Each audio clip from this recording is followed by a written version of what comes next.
Gobierno Nacional denuncia sobreprecios en 5 proyectos petroleros. CNE sorteó ubicación de los candidatos al Consejo de Participación Ciudadana y Control Social Definitivo. Transportistas escolares manifestaron su rechazo al incremento de combustibles. Los medios legislativos presentan TVL Noticias, emisión estelar.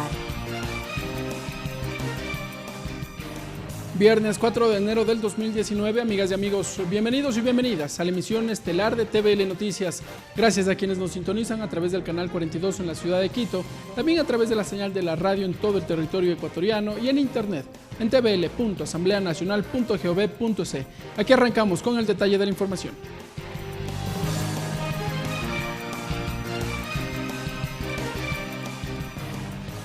El presidente de la República, Lenín Moreno, denunció sobreprecios en 5 proyectos petroleros.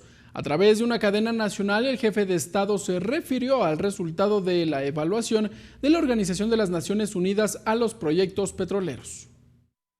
De vergonzosas calificó el presidente de la República, Lenín Moreno, las conclusiones del informe de la Organización de Naciones Unidas tras evaluar 5 proyectos petroleros ejecutados por Petroecuador en el gobierno anterior. Y es que en cadena nacional el jefe de Estado se refirió al resultado de la evaluación de la ONU sobre los proyectos petroleros. Que son la refinería estatal de Esmeraldas, la refinería del Pacífico, el terminal marítimo Monteverde, el poliducto Pascuales Cuenca y la planta de gas natural Bajo Alto. Sostuvo que por estos proyectos se pagaron 4.900 millones de dólares cuando debieron costar apenas la mitad. Que decidió presentar una denuncia con los informes íntegros ante la Contraloría General del Estado y la Fiscalía General del Estado también, para que se investiguen todos los delitos que se hubieran cometido perjudicando a los ecuatorianos. Según la ONU, en el caso de la refinería de Esmeraldas, el 99% de la inversión fue a dedo. Y solo el 1% por concurso. Mientras que en la refinería del Pacífico también se encontraron novedades. Para el desarrollo del proyecto se destinaron 1.521 millones, recursos que están abandonados por un conflicto con Venezuela y su empresa PDVSA. Con ese dinero, con esos 1.500 millones de dólares, se pudo haber pagado toda la deuda que mantuvo el correísmo desde el 2008 a los más de 12.000 jubilados. En el caso del poliducto Pascuales Cuenca, el presupuesto inicial fue de 250 millones de dólares, pero su costo final alcanzó los 623 millones de dólares. Es decir, casi se triplicó el precio original. Pero el proyecto se encuentra en estado crítico porque presenta errores de ingeniería. Si no gastamos más dinero para remediar el trabajo mal hecho, hay riesgo de fuga de gas al colapsar las tuberías. En el terminal Monteverde de 210 millones se pasó a 371 millones de dólares. Los pilotes que soportan el puente de acceso fijados en el mar no tienen protección contra la corrosión. Por eso, para proteger la estructura, se tuvo que contratar 21 millones de dólares adicionales a lo presupuestado. Finalmente, en la planta Bajo Alto en la provincia de El Oro, pese a que su construcción costó 76 millones, con un sobreprecio de 36 millones, dijo Lenín Moreno, solo se puede operar al 50% de su capacidad de diseño. Ricardo Bravo, TVL Noticias. Y tras el anuncio del jefe de Estado, el ministro de Hidrocarburos acudió a la Contraloría General del Estado a entregar la documentación sobre las supuestas irregularidades en los proyectos petroleros, mientras que el secretario particular de la Presidencia se dirigió a la Fiscalía General. Tenemos los detalles. El secretario particular del presidente de la República, el ministro de Energías y Recursos No Renovables y el gerente de Petroecuador presentaron una denuncia en la Fiscalía sobre las supuestas irregularidades en 5 proyectos estratégicos del gobierno del expresidente Rafael Correa, que según un estudio de la ONU, evidencian sobreprecio. La corrupción no es que le roba al gobierno, les roba a todos los ecuatorianos. 2.500 millones de dólares de perjuicio significa directamente que los ecuatorianos pierden un dinero de su bolsillo. Los funcionarios entregaron también en la Contraloría 4 cajas con 2.500 fojas que comprende el informe de la ONU para que inicien las acciones respectivas. Con esto dejamos claros el hecho de que el gobierno del presidente Moreno está trabajando en pos de determinar responsabilidades sobre malos manejos y corrupción que se pudo haber dado en acciones anteriores. Según el presidente de la República, la denuncia se enmarca en la lucha contra la corrupción de su gobierno. Por ello, tanto en la Fiscalía como en la Contraloría se comprometieron a dar el trámite respectivo. Haremos lo posible dentro de nuestras limitaciones para avanzar con estos procesos de relevancia para el país. Pondremos el empeño que Fiscalía necesita, reitero, a pesar de nuestras limitaciones. Nosotros lo que vamos a hacer es analizar esta documentación, analizar estos informes, usar como insumo esta información en todas las acciones de control que vamos a seguir desarrollando como Contraloría, y una vez que estas nuevas acciones de control concluyan, que los plazos que establece la ley se cumplan, estos informes igualmente serán puestos en conocimiento del Ministerio, de las autoridades competentes. Juan Sebastián Roldán aseguró que el tema no tiene disputas políticas. Sin embargo, los responsables deberán responder, dijo. El presunto cometimiento de delitos, y esos delitos vienen acompañados por las personas que firmaron los contratos, por los responsables políticos del tema y también por las empresas constructoras y fiscalizadoras de este tema. Se prevé que este lunes 7 de enero las autoridades brinden una rueda de prensa para dar a conocer los detalles de cada proceso en cada caso. Lorena Espinosa, TVL Noticias. Atención, la Asamblea Nacional aprobó con 107 votos el 14 de agosto del 2018 la Ley Orgánica de Lucha contra la Corrupción. No obstante, el 12 de septiembre la normativa recibió el veto total del Ejecutivo, que impide que la ley sea tratada nuevamente por el Pleno por un año. Esta ley proponía importantes avances como la posibilidad de formular cargos por peculado o enriquecimiento ilícito sin la necesidad de un informe previo de la Contraloría General del Estado. Asimismo, el decomiso de bienes de personas procesadas por delitos como peculado, testaferrismo y enriquecimiento ilícito sin una sentencia condenatoria. La Asamblea Nacional, coherente con el propósito de erradicar la corrupción y la impunidad, tramita además la Ley Orgánica Anticorrupción y Protección del Denunciante, la Ley Orgánica de Recuperación de Capitales, que busca la devolución de los dineros desviados del Ecuador en actividades ilícitas, y varias reformas al Código Orgánico Integral Penal. Nuestro compromiso en la lucha contra la corrupción es inquebrantable. Así lo ha demostrado el proceder de la Asamblea Nacional. Solo el trabajo articulado del gobierno, el Estado en su conjunto y la sociedad civil logrará resultados eficientes y estructurales para erradicar la corrupción.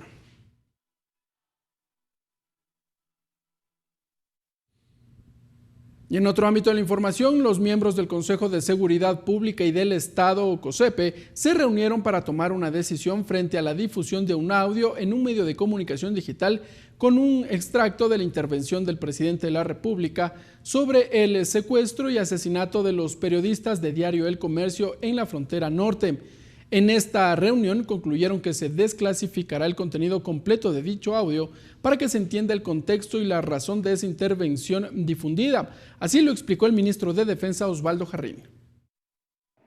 Las resoluciones que se tienen para el momento es, en primer lugar, la desclasificación sobre las declaraciones del señor presidente de la República dentro del contexto de la reunión que se tuvo del Consejo de Seguridad Pública y del Estado, y en segundo lugar, establecer por parte de la Fiscalía y por resolución del Consejo de Seguridad Pública y del Estado que es un grave delito. Por consiguiente, la investigación que se está realizando por parte de Fiscalía General que sea lo más ágil, en vista de que un delito de esta naturaleza no se puede concebir en organismos de alto nivel como es el Consejo de Seguridad Pública y del Estado.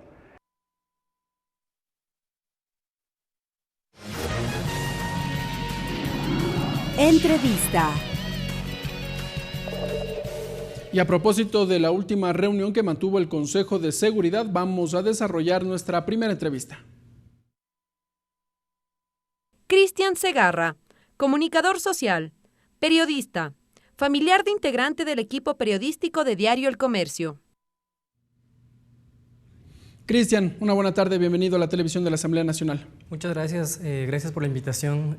Para nosotros es un gusto compartir estos espacios con ustedes. Sin duda, gracias Cristian, a nosotros también un gusto compartir con ustedes sus criterios. Cristian, la víspera, como revisábamos en la información, Se reunió el Consejo de Seguridad y allí resolvieron desclasificar la información o revelar toda esta reunión que mantuvo el Consejo de Seguridad en su momento, en donde se filtró este audio. ¿Qué sensación les dejó a los familiares conocer de esta noticia? Pues en realidad yo creo que el término desclasificar está mal empleado porque no se nos dio, al menos a los familiares, como hubiese correspondido, no se nos dio el audio completo o la transcripción en su defecto de todo el COSEPE, que en realidad nos serviría para entender y contextualizar sobre las decisiones y el manejo que se tuvo de la crisis durante el secuestro y posterior asesinato de nuestros familiares. Al igual consideramos como familiares que es importante para nosotros que no solo se desclasifique un COSEPE, sino los otros 2 COSEPEs, porque allí podremos tener una evaluación certera sobre cuál fue el verdadero manejo que se le dio a esta crisis y no como se nos ha dado a conocer a todos los ecuatorianos a través de un comunicado escrito con un par de párrafos en los cuales se sitúa la declaración del presidente y nada más. Creo yo que por eso es mal empleado el término desclasificar, porque no se lo hizo de forma completa. En ¿Revelar realidad, todo lo que sucedió en su contexto, tal vez? Sí, en realidad yo creo que entendemos que la información es delicada, que los consejos de seguridad son de alto nivel y precisamente por eso es que el acceso a esa información debe ser restringida. Sin embargo, para los familiares es fundamental. El presidente de la República dio su palabra sobre este hecho, sobre la intención de ellos de dar toda la información, pero no se lo ha hecho de esa manera y por lo menos creemos que a los familiares sí nos deberían permitir el acceso a esa información por el compromiso que adquirió el presidente. ¿Ustedes en algún momento mantuvieron reuniones con el Ministerio del Interior, con el Ministerio de Defensa tal vez, o con la misma presidencia para conocer de primera mano cuáles eran los motivos de estas declaraciones del presidente de la República? Hasta el momento nosotros no hemos mantenido una reunión que sea precisamente para explicar sobre este audio que se filtró. En realidad tuvimos hace una semana o 2, no estoy muy claro en las fechas, una reunión con los ministros de Defensa. Bueno, no fue el ministro de Defensa porque en realidad hasta el día de hoy no nos ha dado él la cara, él no ha estado presente en las reuniones que hemos tenido con altos funcionarios, pero estuvo un delegado del Ministerio del Interior, estuvo la ministra del Interior, María Paula Romo, el canciller José Valencia, representantes también de la Procuraduría, y ahí hablamos de ciertas cosas. Una de ellas fue la ampliación del plazo sobre el equipo de seguimiento especial de la CIDH que investiga el caso. Otro de los temas tratados fue la escasez de información o las dificultades que nosotros hemos tenido para acceder a información que hemos solicitado mediante documentos al Ministerio del Interior sobre todo, pero también al Ministerio de Defensa, y procuraron darnos su palabra para decirnos qué es lo que nos está faltando y que ellos quieren agilizar la entrega de esa información. Hasta el momento estamos esperando. Hubo una respuesta del delegado del Ministerio de Defensa que nos dijo que la documentación que nosotros habíamos solicitado había tenido una respuesta que en realidad nunca llegó. Pedimos que esa información se vuelva a reenviar si es que fue enviada como ellos nos dicen. Sin embargo, hasta el día de hoy no hemos tenido ese acceso. Entonces hemos tratado algunos temas importantes sobre esas cosas y sobre el audio lo único que nos dijeron es que el 3 de enero había un COSEPE nuevamente para saber qué se iba a desclasificar y qué no. Pero en realidad para nosotros ha sido decepcionante lo que hasta el día de hoy hemos tenido. A ver, varios hechos también sucedieron en el mes de diciembre. Se conoce este audio, horas después del Gobierno Nacional emite un comunicado en donde señala que corresponde a abril del 2018, si no, la memoria no me falla, y que, bueno, se lo filtró, están en investigaciones. Posteriormente sucede la muerte de Guacho, se da a conocer al menos la muerte de alias Guacho. De alguna u otra forma, ustedes como familiares mantenían la expectativa de, bueno, por lo menos por las autoridades de Colombia conocer información de qué es lo que estaba sucediendo. ¿Qué pasó?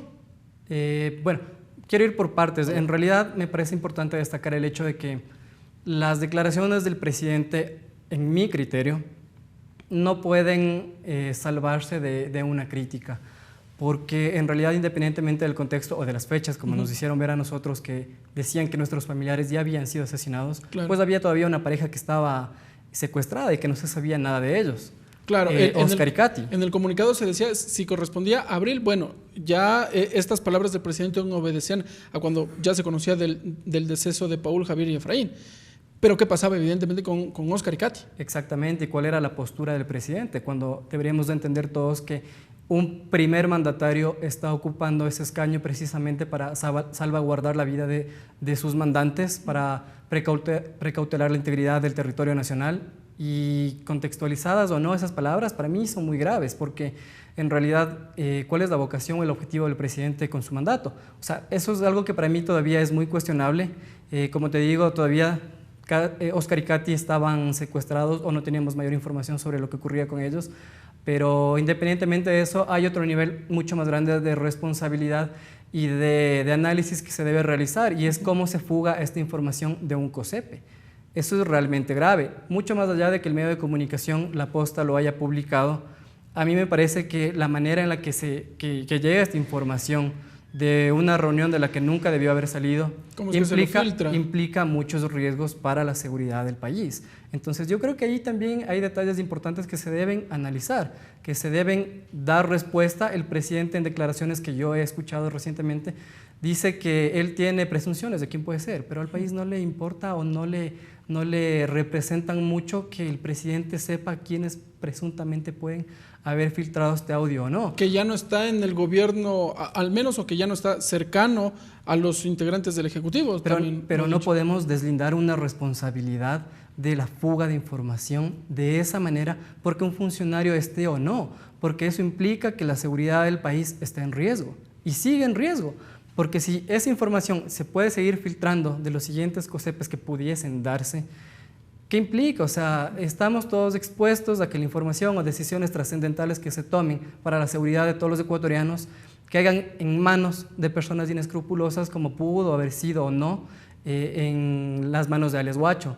La muerte de él para nosotros no implicó nada satisfactorio, para nosotros no fue algo que en realidad nos causó algo de alegría o regocijo, porque en realidad sabemos que la vida de cualquier persona es mucho más. Yo creo que nosotros en realidad sí entendemos cuál es el valor de una vida, y para nosotros no nos alegra en absolutamente nada el hecho de que Guacho haya sido asesinado, y tampoco es nada bueno para el proceso investigativo que él ya no esté, que él ya no pueda aportar con la información que seguramente él tenía y que pudo haber revelado o no temas importantes sobre funcionarios, tal vez del ejército o la policía, involucrados en estos hechos que han sido evidentes y que se han ido descubriendo han ido transcurriendo los días, porque, por ejemplo, en las investigaciones o en el juicio que se lleva en contra de Guacho, el Chapo Guzmán, salió información de que aparentemente camiones militares habrían sido utilizados en el transporte de droga, que es algo realmente grave. También se dio a conocer que había la venta de municiones a este mismo grupo. Entonces, hay militares que son juzgados precisamente. Exactamente. Dentro de ese proceso. Entonces hay cosas importantes que con la captura de Guacho se hubiesen podido conocer. Lamentablemente también entendemos, o sea, nosotros no estamos en una postura en la que no queremos entender las cosas o estamos ensañados en que queremos algo que nos entreguen que no corresponda, sino que hay cosas importantes que se deben conocer, que se deben investigar por el bien de todos, de la seguridad del país, de la seguridad nuestra, de los periodistas, de cualquier tipo de persona. Mi papi era un conductor, él no tenía nada que ver con el periodismo como tal, pero él colaboraba, incluso así fue asesinado.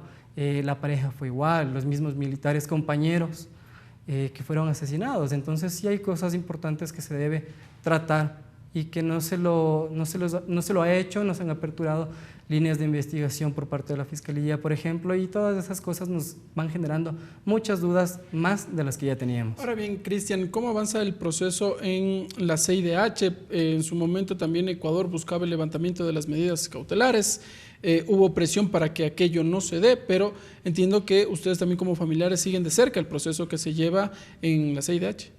Hay cosas realmente importantes que se están generando a través de esta investigación, pero que el Estado quiera levantar las medidas cautelares va, yo creo, en contra de lo que se acordó, de lo que todos acordamos como familiares, y con la misma CIDH, que en realidad iban en pos de aclarar las cosas, de que haya verdad, de que haya justicia, y terminar las cosas de un momento para otro no eran prudentes y no iba con el objetivo del Estado mismo de aportar y de que sea la investigación de este grupo un insumo importante para la Fiscalía. Yo creo que en realidad si el Estado puso dinero, pone esfuerzo, pone a sus funcionarios a trabajar para que colaboren con esta investigación, no es prudente, exactamente, pero agradecemos el hecho de que se haya extendido el mandato 3 meses más. Eso es importante para nosotros y para todos en realidad, y entendemos que este tiempo va a ser prudencial para que ellos puedan entregar las recomendaciones y sugerencias sobre la investigación, y eso obviamente va a ser beneficioso para la Fiscalía, para las autoridades y para el país entero. Muy bien. Gracias, Cristian. Seguro estaremos atentos al desarrollo de toda esta información. No, muchas gracias. Gracias por estar con nosotros en la televisión legislativa. Nosotros, amigas y amigos, seguimos con más información.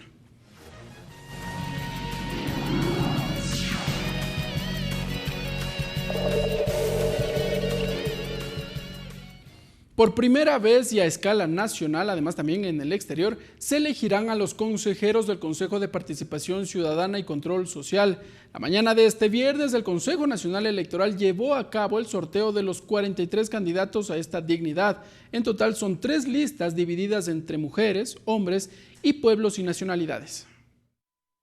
El Consejo Nacional Electoral desarrolló el sorteo público para la conformación de las listas de los candidatos y candidatas al Consejo de Participación Ciudadana y Control Social. Esta decisión se tomó el pasado 28 de diciembre en Asamblea del Consejo Nacional Electoral. En esta misma fecha se aprobó el diseño de las 3 papeletas y los componentes del paquete electoral. De las 43 candidaturas calificadas, 28 corresponden a hombres, 11 a mujeres y 4 a pueblos y nacionalidades indígenas, afroecuatorianos, montubios y ecuatorianos en el exterior. El sorteo se realizó en presencia de medios de comunicación, autoridades y los candidatos y candidatas a esta dignidad. La operación consistió en dividir a los grupos en hombres, mujeres y pueblos y nacionalidades. Cabe explicar que en este último grupo podía ser parte cualquier candidato que así lo decida. Después de separar, empezó el sorteo con los nombres de las candidatas. 11 nombres fueron recortados y puestos en las balotas que se metieron en un ánfor de vidrio. Frente al notario Jaime Espinosa, se sacaba una a una las balotas para conocer el orden de los nombres de la lista. Lo propio con los hombres y con pueblos y nacionalidades, solo que aquí se empezó conociendo si encabezaría la lista una mujer o un hombre, y el resultado del sorteo fue mujer. Los nombres en la papeleta estarán ubicados de izquierda a derecha, empezando por el primer nombre escogido en este sorteo. La presidenta del Consejo Nacional Electoral, Diana Tamaint, felicitó a los candidatos y candidatas que se postularán este 24 de marzo como consejeros del Consejo de Participación Ciudadana y Control Social. El CNE es quien efectuará su campaña, porque tal como lo estipula la ley, para esta dignidad no se entrega presupuesto. Les invitamos de que sea una campaña limpia, transparente, en las que nosotros podamos acompañarles. Aclaro, esta campaña lo hará el Consejo Nacional Electoral, tal como se dispone en la ley. Hablamos de luchar contra la corrupción, hablamos de hacer las cosas transparentes, y creo que es la oportunidad de ser respetuosos, lo que manda la ley y su reglamento. El 24 de marzo la ciudadanía podrá elegir hasta 7 candidatos de los 43 postulados, 3 por la lista de mujeres, 3 por la lista de hombres y 1 por la lista de pueblos y nacionalidades indígenas, afroecuatorianos o montubios y de ecuatorianos en el exterior. Tatiana Sonnenholzner, TVL Noticias. Y la Asamblea Nacional tiene definido los temas, pero antes nosotros nos vamos a una pausa, amigas y amigos. Cuando regresemos les contaremos estas y otras noticias.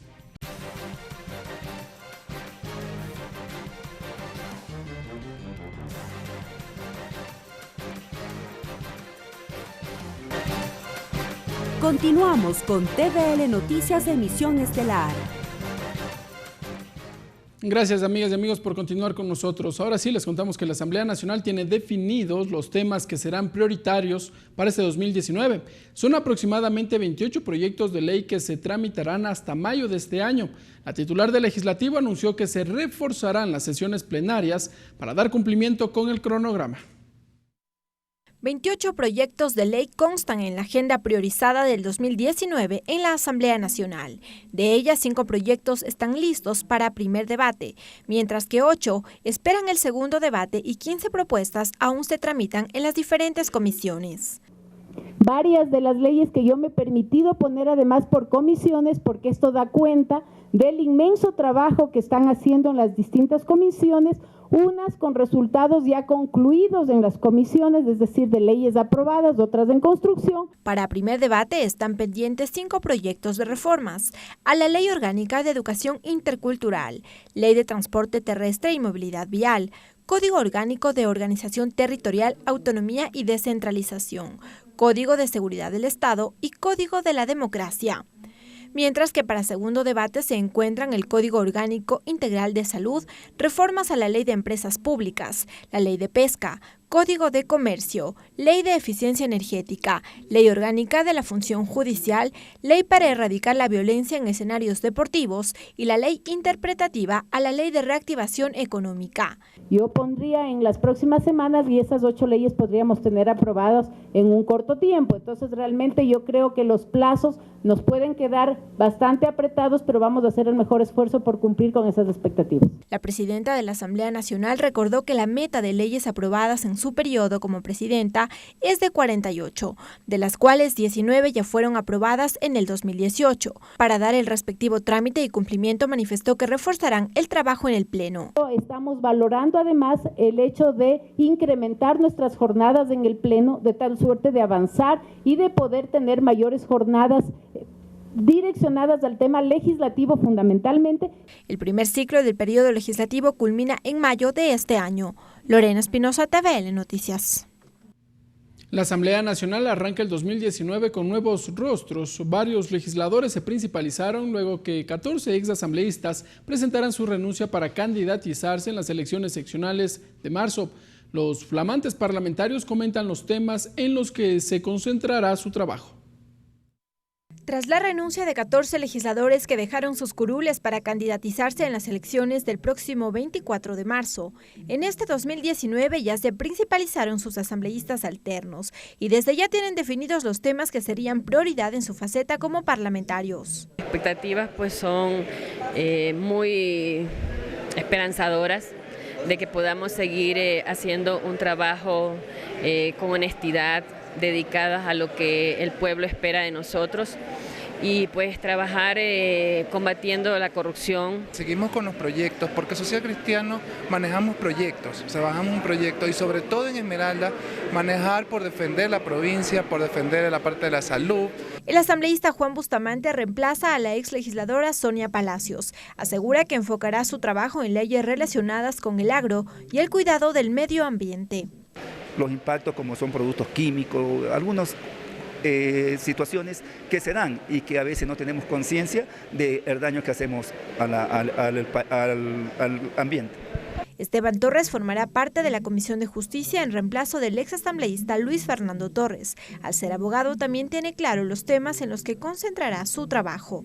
Yo me quiero concentrar en algunos puntos, yo soy abogado, mi especialidad es precisamente el arbitraje internacional, entonces quiero dedicarme en un principio a la fiscalización de toda la defensa del Estado ecuatoriano en los arbitrajes y procesos internacionales. Luis Fernando Torres formaba parte del Consejo de Administración Legislativa. En este sentido, la presidenta de la Asamblea Nacional indicó que está a la espera del nombre que proponga el Partido Social Cristiano para su reemplazo. Y en función de eso, esto pasa por una aprobación en el Pleno de la Asamblea, inmediatamente la procesaré. Para mí es importante tener el CAL conformado. Los 14 legisladores principalizados pertenecen al movimiento Creo, Partido Social Cristiano, Alianza País y Aliados, y ostentarán el cargo hasta que culmine el periodo legislativo en el 2021.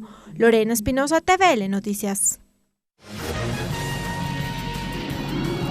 Entrevista.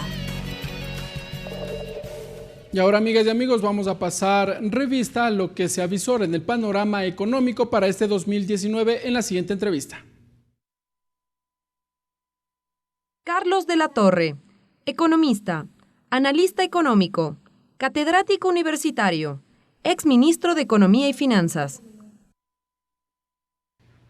Bien, vamos a conversar con Carlos de la Torre, economista y catedrático. Economista, una buena tarde, bienvenido a la televisión de la Asamblea Nacional. Muchas gracias, muy buenas tardes. Economista, ¿cómo avisora usted el panorama económico para este año, para el 2019? Desgraciadamente, dada la situación que ya miramos en este momento y el manejo que se le está dando a la economía, esto no nos trae muy buenos augurios para lo que vendrá en los siguientes meses del año 2019. Ahora bien, ¿por qué no se observan augurios, dice usted, cuando el gobierno nacional ha tomado varias medidas? Por ejemplo, entre ellas la eliminación del subsidio a las gasolinas, se traduce en el incremento de las mismas. Se habla también de la supresión de partidas en el sector público, por ejemplo. No se tomarán en cuenta algunas vacantes que estaba previsto, ha dicho el ministro de Trabajo. Bueno, desgraciadamente vemos un conjunto de medidas que vienen implementándose no solo en estas últimas semanas, sino que vienen ya desde meses atrás y particularmente algunas derivadas de la famosa ley de fomento productivo que están dando ya sus resultados y esos los podemos evaluar y comparar con los resultados que tuvimos justamente hace un año cuando estábamos cerrando 2017. El Producto Interno Bruto en 2017 presentó un crecimiento del 2.4% y recordemos que un año antes, 2016, la economía ecuatoriana cayó en una recesión. El Producto Interno Bruto ahí se redujo en menos 1.6 y para el año... Producto del terremoto de ese año. Producto del terremoto, circunstancias económicas externas complejas, y para 2017 ya habíamos alcanzado un 2.4% positivo de crecimiento. Tan es así que los mismos funcionarios del Fondo Monetario Internacional que estuvieron aquí en Quito a fines de noviembre dijeron textualmente que les sorprendía la rápida recuperación de la economía ecuatoriana. Asimismo, otra variable que es muy relevante, que nos dice mucho del manejo de la economía y de su situación, es el famoso riesgo país. Cuando yo me hice cargo del Ministerio de Economía y Finanzas, en junio, principios de junio del 2017, teníamos un riesgo país de alrededor de 600 puntos. Mientras más alto es el riesgo país, quiere decir que la percepción es negativa de la economía nacional. Y logramos bajarle a 400 puntos. Tan es así que el financiamiento que logramos conseguir a inicios del año 2018, un financiamiento importante, fue relativamente barato y de largo plazo, que eso es lo que nos permitía también ir cancelando una deuda cara y de corto plazo de años anteriores. Consecuencia del incremento del riesgo país es que los financistas, los acreedores, no otorgarían créditos al Ecuador. Exactamente, en estos últimos meses se han cerrado las puertas del financiamiento externo. ¿Por qué? Porque el riesgo país ha superado los 800 puntos, es decir, ha duplicado el nivel que teníamos hace un año, inclusive con precios del petróleo bastante más altos. Entonces, ¿pero producto de qué? Si se tomaron varias medidas. El gobierno nacional emitió en este periodo de gobierno 2 proyectos de ley con el carácter de urgencia en materia económica. La última fue la de fomento productivo, remisión de intereses puntualmente. Pero ¿qué es lo que están mirando los analistas externos y quienes toman las decisiones en los mercados financieros internacionales? Que las medidas son equivocadas, es lógico. Tenemos un problema fiscal y en vez de darle una solución que sería la búsqueda de mayores ingresos, ¿qué es lo que se está haciendo? Una ley de fomento productivo que lo que hace es quitar el impuesto a la renta a las nuevas inversiones sin beneficio de inventario. Se establece una remisión tributaria que de unas obligaciones con multas de intereses que tenían los morosos del Estado, que alcanzaban 4.600 millones de dólares, apenas se han podido recaudar 800 millones. Entonces, estamos con medidas que apuntan exactamente en el sentido contrario de lo que se debe hacer, y eso es percibido a nivel internacional, evidentemente. Pero el sector empresarial durante mucho tiempo ha señalado, por ejemplo, que el impuesto a la salida de divisas ahuyenta los capitales y por eso es que empresas extranjeras no invierten en el Ecuador. Bueno, los pueblos antiguos creían que danzando caía la lluvia, pues es más o menos ese tipo de relación, desgraciadamente. Pero ¿no es mejor abrir un poco estas fronteras para que la economía del Ecuador reciba capitales frescos? ¿Bajo qué concepto técnico? Los capitales frescos que entran al Ecuador, inclusive financiamiento del exterior, cuando se repaga hacia afuera, desde que se aplicó el impuesto a la salida de divisas, no se paga impuesto a la salida de divisas, es decir, no hay restricciones en los casos de ingreso de capitales para el el repago hacia el exterior, así que no hay ningún fundamento técnico. Lo que se está buscando con la eliminación del impuesto a la salida de divisas es abaratar más todavía las importaciones en beneficio de los sectores importadores, eso es todo. Ahora bien, el gobierno nacional anunció la eliminación de los subsidios, ha dicho que bueno, el gobierno nacional o el Estado ya no puede seguir erogando gastos que de alguna u otra forma significaría desangrar al fisco. Bueno, ese es un argumento político. A ver, el tema de los subsidios en términos estrictos y macroeconómicos tiene que entenderse en el contexto de una economía dolarizada, ¿ya? Hay otras economías del mundo que tienen subsidios muy altos. ¿Por qué? Porque permiten de alguna manera establecer niveles de precios para que funcionen adecuadamente. Estados Unidos, Europa tienen importantísimos subsidios a la agricultura y ahí nadie está cuestionando que sean malos los subsidios. ¿Por qué? Porque son necesarios.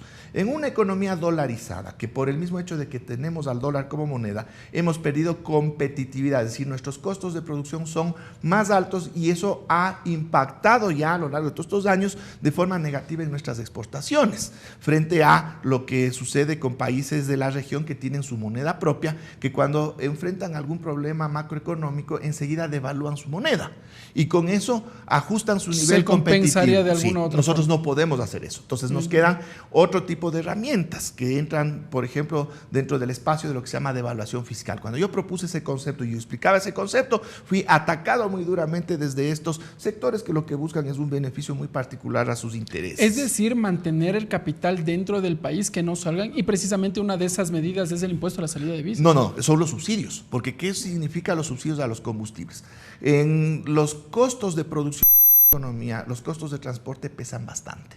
Y más todavía en una economía que es primario exportadora como la nuestra. Los costos de transporte son el mayor peso en los costos para la producción y exportación de banano, café, flores, camarón, etcétera. Ya.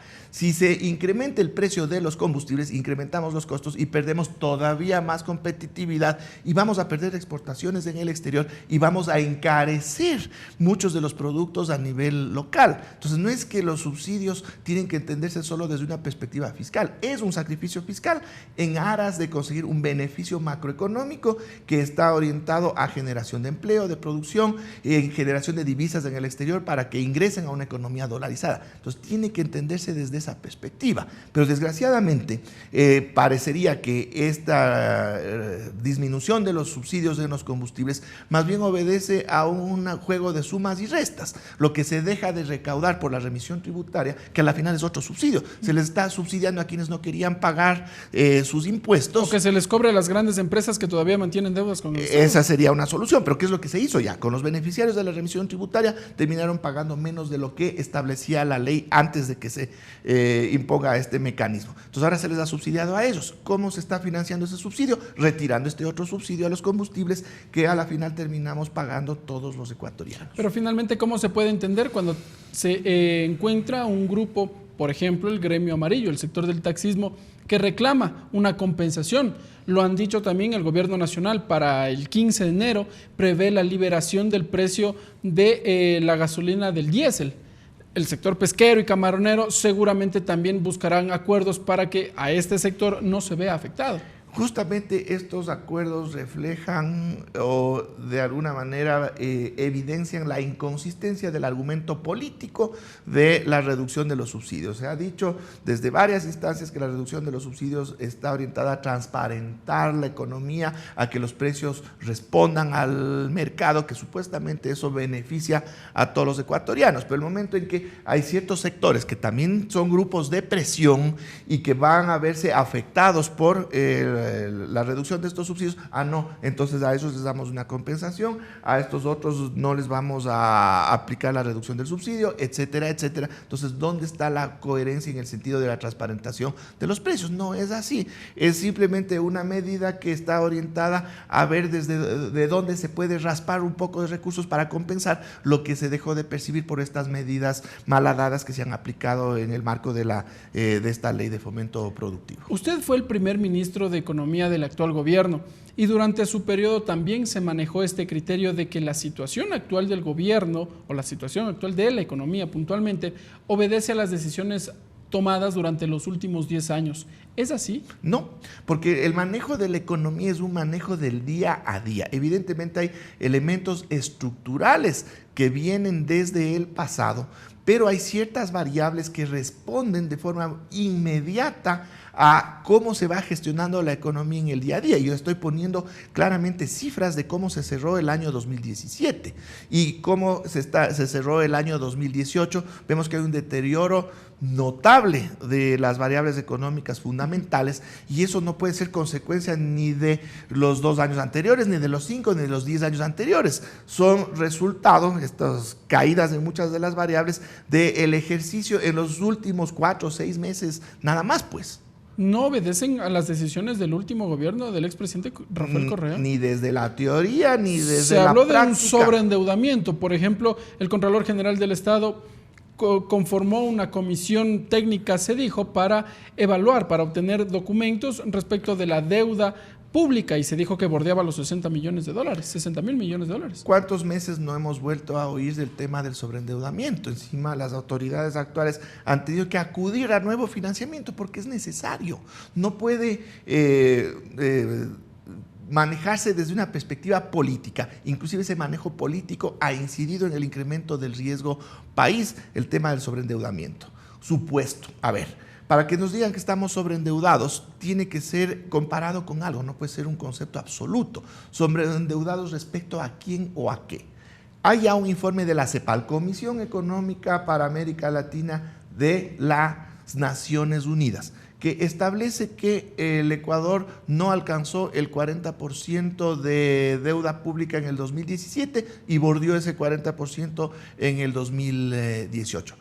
Un organismo internacional serio que maneja cifras económicas, de análisis económicos muy correctos y muy precisos. Si comparamos con las cifras de otros países de la región, el Ecuador está de la media un poco para abajo. Entonces, ¿dónde está el sobreendeudamiento? Desgraciadamente es un concepto político que se lo está utilizando desde una lógica política como una intencionalidad política que nos ha hecho mucho daño. Cuando el 17 de enero de 2018, es decir, casi hace un año, yo como ministro participé en la colocación más grande de bonos soberanos de la historia, un financiamiento muy barato que nos ayudaba a ir resolviendo ese financiamiento caro de años anteriores y que nos permitía tener un oxígeno para que la economía pueda seguir avanzando. Pero era en esos contratar siguientes más meses. deuda para solventar la actual deuda. Por supuesto. Entonces, ¿cómo vamos a salir? No puedes salir simplemente cerrando las llaves y parándole a la economía. El momento en que el Estado deja de operar, simplemente le para a la economía. ¿Con qué se pagan las deudas? Con producción.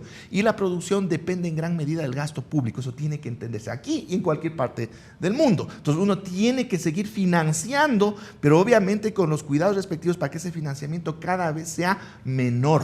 Y así lo trabajamos y los resultados del 2017 nos dicen que estuvimos en la senda correcta. Pero ese financiamiento que se logró conseguir en enero del 2018 fue un financiamiento barato en términos a lo que había sido el pasado inmediato. Pero yo tuve que hacer una gestión personal para que no sube el riesgo país, porque fue justamente en esos días que se anunció la conformación de esta veeduría de la deuda externa. Entonces, a nivel de los mercados internacionales, ellos lo vieron desde una perspectiva negativa. Ya se estaban imaginando que aquí se estaría configurando algún mecanismo para que el Ecuador después decida no pagar sus compromisos internacionales. Yo tuve que hacer una gestión para que el riesgo país no se incremente y poder hacer esta operación financiera internacional, porque ya generó un ruido bastante negativo este manejo político de la deuda. Ahora bien, se ha anunciado que el gobierno nacional acudiría a organismos internacionales, al Fondo Monetario Internacional, por ejemplo, se podría llegar a un acuerdo si se quiere. En el mes de diciembre, a mediados, casi a finales del mes de diciembre, se conoció que el presidente Lenín Moreno obtuvo un crédito de China, bordeaba los 900 millones de dólares. En cuanto a la primera parte de la pregunta, ¿El Ecuador está en la senda como para obtener un acuerdo con el Fondo Monetario Internacional? A ver, tiene que entenderse que cuando los países buscan acuerdos con el Fondo Monetario Internacional es porque no tienen ni la capacidad técnica ni la capacidad política de poder formular sus propios programas económicos que les permitan salir adelante. Es decir, ¿estamos ya en ese punto? El problema es que estamos aproximándonos. Todavía hay espacios de acción que evitarían que tengamos tengamos que llegar a esa situación que ya sería, pero llegar al fondo del precipicio. ¿Ya? El mismo actual ministro de Finanzas, Richard Martínez, ha dicho que no se descarta esta posibilidad de llegar a golpear la puerta del Fondo Monetario Internacional. Bueno, en esa línea parece que se está trabajando, pero ahí sí, esto también nos genera una preocupación porque también se nos presenta como que no hay otra alternativa cuando en este momento todavía hay muchos mecanismos que pueden aplicarse y que pueden corregir los problemas macroeconómicos y fiscales de la economía sin tener que afectar al bolsillo popular, pues.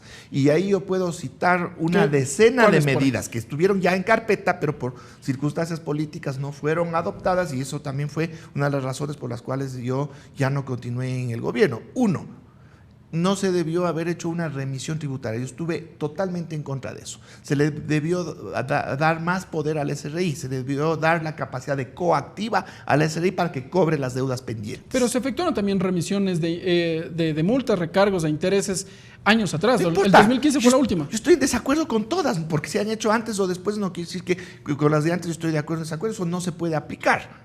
Yo no estoy de acuerdo con ese tipo de medidas. ¿Pero no se necesitaban esos recursos frescos para la economía del país? Por supuesto, pero hay otras formas de recaudar eso y de forma completa, pues, sin perdonar las deudas a los morosos, porque también se genera un problema que se llama riesgo moral. Ahora, sabemos que simplemente es cuestión de no pagar los impuestos y tarde o temprano nos aplicarán otra remisión y siempre terminaremos pagando menos los tramposos, pues. Ahora bien, aunque hay municipios como el de Quito que tardíamente aplicaron este sistema de la recaudación o la remisión de intereses. Bueno, sí, hubo también ciertos matices, pero volviendo al análisis que estábamos realizando, ya.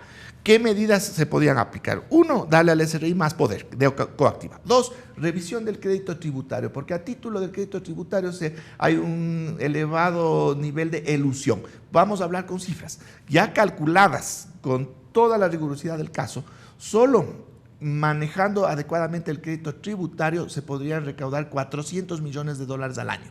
También estaba en carpeta la revisión del impuesto a los consumos especiales, que se le podría aplicar inclusive a productos no esenciales que entran cigarrillos, bebidas alcohólicas, las gaseosas también. A los automóviles de lujo era la idea, inclusive. Puntualmente a los vehículos de más de cierto valor. Aunque hay un acuerdo con la Unión Europea, porque este año ingresarán vehículos a nuestro país con 2 puntos menos. No importa, pues, porque eso es aranceles, esto es aparte. Si es que es una medida plana, no importa el origen de los vehículos, inclusive los nacionales, los países tienen potestad de aplicar ese tipo de medidas. Obviamente generan ruidos, pero tenemos que defender nuestra economía, ¿ya?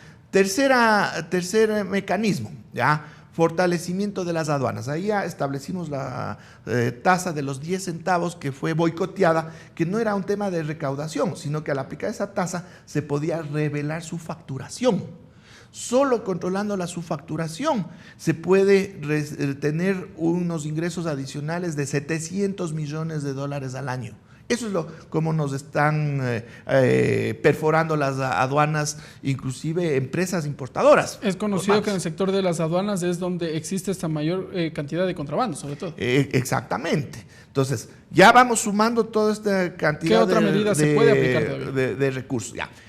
Hasta ahora no se habla nada de temas financieros. Y uno de los costos altos de producción son las altas tasas de interés de nuestra economía, ¿no? Entonces, también se planteó un paquete de mecanismos que permitan competencia en un sistema financiero en que no hay competencia, una competencia desde el exterior. Facilitar el ingreso de sucursales de banca extranjera a nuestro mercado, porque a los bancos extranjeros les interesa colocar recursos acá porque las tasas son altas. Entonces, los bancos extranjeros, incluso colocando con tasas más altas que las que colocan en sus países de origen, estarían prestando recursos a tasas más bajas que lo que presta la banca local y se generaría una competencia con la banca local que sería muy saludable en términos de que bajarían las tasas de interés. ¿Por qué los bancos extranjeros no pueden colocar sucursales? Porque la ley está diseñada de tal suerte de que las sucursales extranjeras no son sucursales, tienen que configurarse como bancos en estricto derecho con su capitalización completa. Entonces es muy caro para un banco extranjero tener una sucursal en el Ecuador.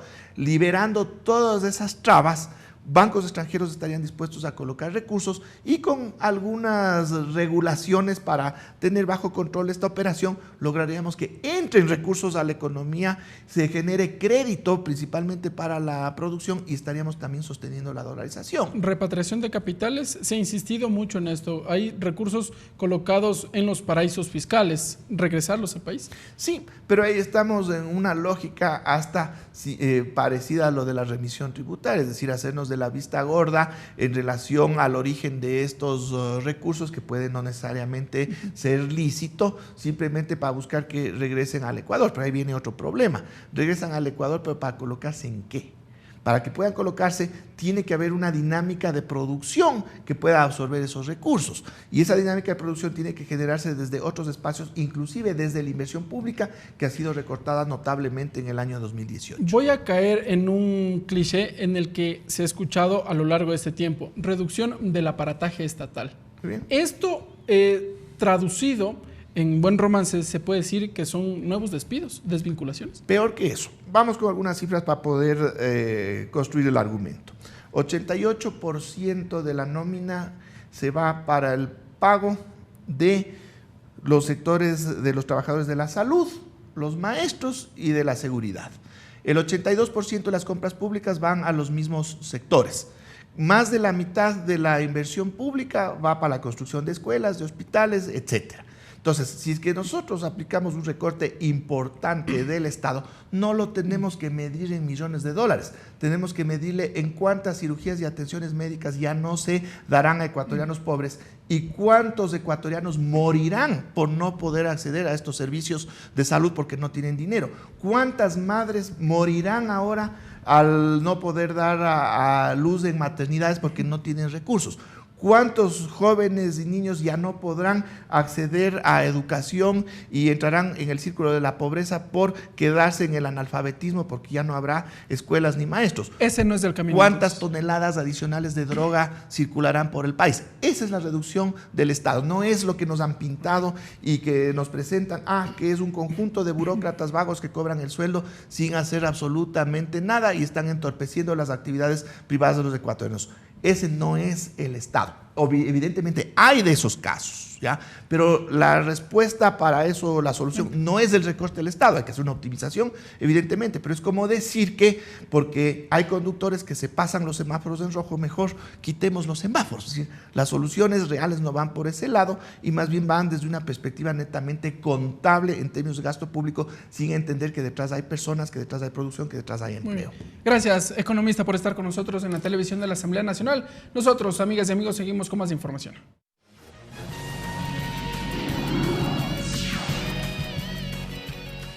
$524 funcionarios legislativos sufrirán una reducción del 5% de su salario y la medida también aplica para los 137 legisladores. El anuncio lo hizo la presidenta de la Asamblea Nacional como parte de las medidas de austeridad. En obediencia al decreto ejecutivo 624 y en el marco de las medidas de austeridad adoptadas por el gobierno, la presidenta de la Asamblea Nacional anunció que 524 funcionarios del Parlamento, incluidos los 137 legisladores, sufrirán una reducción del 5% del salario desde finales de enero. Esto como medida de ahorro en el presupuesto de la Asamblea, que es $9 millones menos que el año anterior. Ellos están dentro de esta cifra que yo le he dado de 1.257 empleados que estarían afectados por este tema de las reducciones. Como parte de las medidas de ahorro, la presidenta indicó que en el 2018 se desvincularon a 270 personas, lo que representó un ahorro de $3.9 millones. A esto se suman 2,5 millones más por concepto de ahorro en planes de telefonía celular y por ahorro en gastos de inversión referentes al complejo legislativo. Hablando de una cifra de $6 millones que representa el 10% aproximadamente del monto del presupuesto para el año 2018. La titular de la legislatura además anunció que hasta el 15 de enero el Pleno de la Asamblea procesará el trámite de juicio político en contra del ex procurador general Diego García y el pedido de levantamiento de inmunidad de la ex asambleísta Norma Vallejo y de la ex vicepresidenta María Alejandra Vicuña. También rendirán cuentas en el Pleno varias autoridades. Como tenemos justamente la presidencia de la Función de Transparencia y Control Social, presidente del Consejo de la Judicatura, el defensor público, la Fiscalía General del Estado, presidente del Tribunal Contencioso Electoral y presidente del Consejo Nacional Electoral. Respecto de la agenda legislativa priorizada, recordó que la Asamblea se propuso aprobar 48 leyes, de las cuales en el 2018 ya se aprobaron 19. De las restantes, 8 están listas para segundo debate. Varios de los temas en la agenda legislativa hemos tenido que postergar por atender los temas justamente de fiscalización, que son extremadamente importantes, pero estamos valorando además el hecho de incrementar nuestras jornadas en el Pleno de tal suerte de avanzar. Por otra parte, indicó que 14 asambleístas presentaron su renuncia para participar en las elecciones seccionales de marzo y que ya fueron posesionados sus respectivos reemplazos. Con ello, la representación de género en el legislativo cambia. Ahora el número de mujeres sube de 51 a 54 y el número de hombres se redujo de 86 a 83. Lorena Espinosa, TVL Noticias. Y los conductores de buses escolares e institucionales se concentraron este viernes en los alrededores de la Tribuna del Sur de Quito. La medida se cumple tras manifestar su rechazo al incremento del precio del diésel. Esto tras la publicación en el registro oficial del Decreto Ejecutivo 619, que regula los subsidios y precios de los combustibles. Los conductores colocaron en las ventanas de sus vehículos carteles con leyendas como "No al alza del diésel, afecta al pueblo". Es el inicio de la lucha por la derogación del decreto 619 que nos llevaría al fracaso, que nos llevaría también a la bancarrota, fue lo que expresó uno de los conductores. La manifestación es liderada por la Federación de Transportistas Escolares e Institucionales. Similar medida se observó en la avenida de los Chiris, a la altura del Parque de la Carolina, al norte de la capital. Los conductores realizaron una caravana de buses y se trasladaron por la avenida Simón Bolívar.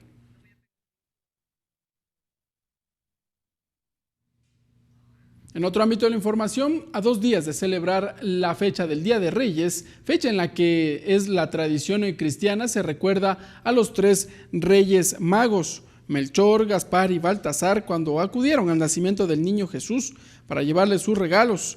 La asambleísta María José Carrión realizó un homenaje con fundas navideñas a los menores que tienen algún tipo de discapacidad. En el evento, la legisladora manifestó el significado de pertenecer a una familia en la que uno de sus integrantes vive con discapacidad y aseguró que trabajará para que todas las necesidades de estas personas se incluyan en las leyes y se conviertan en política pública.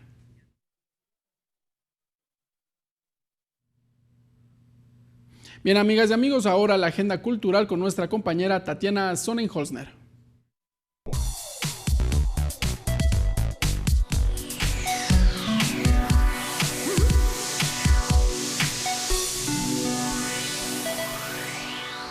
¿Qué tal, amigos? Bienvenidos a la primera agenda cultural del 2019. Espero que este año sean muy felices. De mi parte, les voy a traer los mejores planes para el fin de semana. Así que empecemos a ver cuáles son. Y este viernes a las 7 de la noche en el cine 8:30 se proyectará la película Buenavista Social Club. Esto en el marco de la semana de buena música salsera. Así que ya sabes, un plan relajado para empezar el fin de semana. Y si uno de tus propósitos del 2019 fue tener un mejor estilo de vida y entrenar, este plan es perfecto para ti. Este sábado a las 10 de la mañana en el Parque de la Carolina se llevará a cabo el evento Paz Fit. Aquí se propone que una entrenadora te dé los mejores consejos sobre cómo empezar en la vida de yoga. Así que ya sabes, un evento totalmente gratuito para ir con tu familia, con tus amigos o lo puedes hacer tú sola. Y este domingo a las 11 de la mañana se dará el conversatorio Mujeres Difíciles, de la mano de Diana Gardeneira, una guayaquileña artista que te dará los mejores consejos para empezar este 2019 como una mujer empoderada. Y hasta aquí la agenda cultural, pero no te olvides que todos los viernes te traigo nuevas actividades para el fin de semana. Hasta la próxima.